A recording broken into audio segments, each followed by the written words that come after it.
Now, after you have analyzed your data for different patterns and relations or correlations, the next step is you want to share your insights. So, how do you do that? So, let's learn in this video. Sharing can be done in multiple methods. You can take the printout of your insights and just share it and explain it physically. But in the modern technical world, it does not work like that.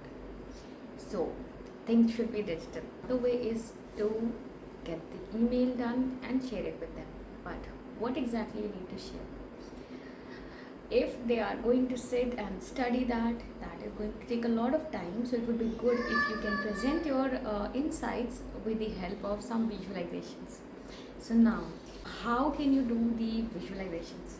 There are multiple tools like Tableau, Power BI, and also ClickView, ClickSense, Cognos.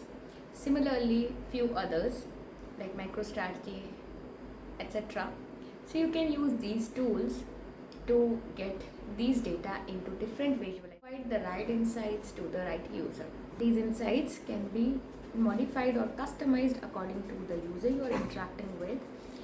And there comes a picture of dashboards. So dashboards are also something which you can share with the user. Along with dashboards, you can prepare a report and share it with them.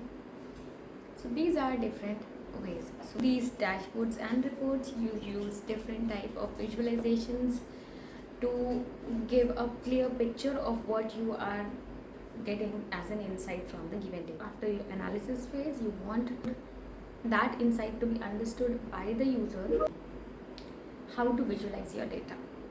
So we will be covering this into our upcoming series. Stay tuned. I will help you in understanding how to analyze your data. Thank you so much. Till the next time, take care and bye bye.